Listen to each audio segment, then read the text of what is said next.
Eared McBride was born on a night with tornadoes, lightning, and hail.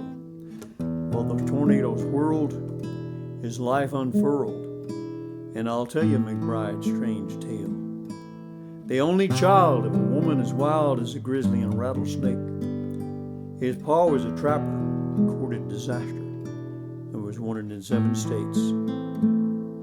Eared McBride was born oversized, big enough to hunt bears with a switch. He was strong as a moose, with size 16 boots, and his belt was an old saddle cinch. His smile was as wide as a western sky, and he loved to laugh and tell jokes. His beard was bristled, tough as thistle, and he played an old banjo.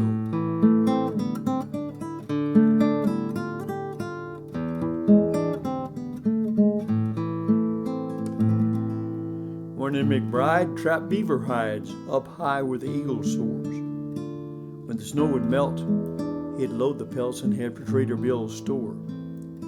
The price was right, so he sold the hides and went to Grady's saloon. He drank 10 beers. His sinuses were clear. Then his eyes looked around the dim room.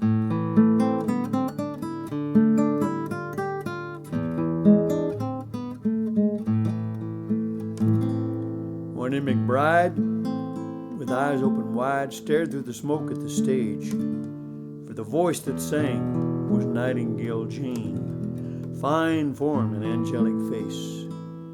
Now Nightingale Jane had glory and fame, but her husband was Quick Draw LeMay, a bad-tempered gent, and he had sent 12 men to a premature grave.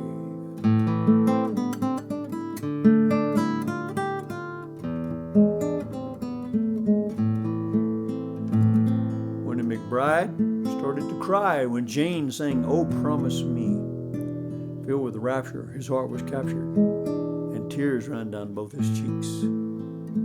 Now, where mountain men roam, there is a code of respecting a man's possession. But a woman's desire can kindle a fire that can drive a man to obsession.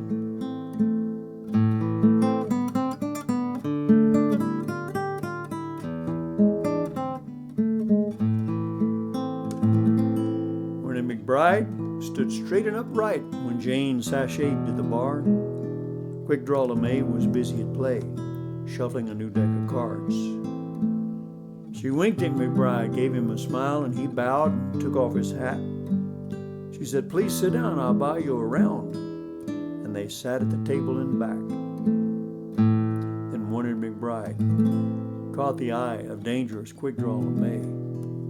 Through the smoky air, he saw the stare of a killer's cold, steely gaze. Quick Draw quit dealing, and McBride got the feeling this might be his last night. McBride was tough in fisticuffs, but never been in a gunfight.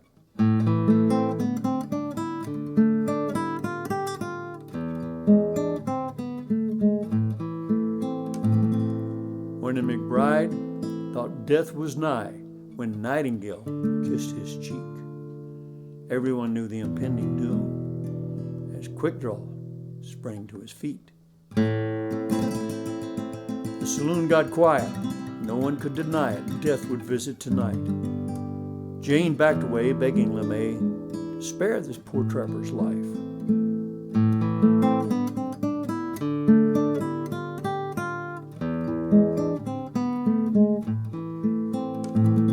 Eared McBride, with nowhere to hide, stood to face LeMay. For the love of this woman, he'd be dead in the morning, fresh dirt on a freshly dug grave. But as LeMay reached to draw, nobody saw the pistol Jane took from her purse. LeMay hit the floor to rise nevermore, except to be put in a hearse.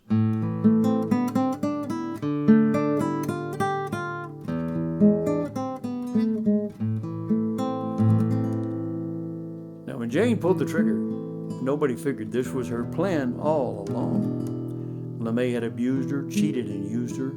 For years he had done her wrong. Well, LeMay's casket was laid. Nobody prayed.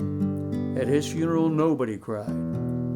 But high in the mountains, near a waterfall fountain, there lives a nightingale with One-Eared McBride.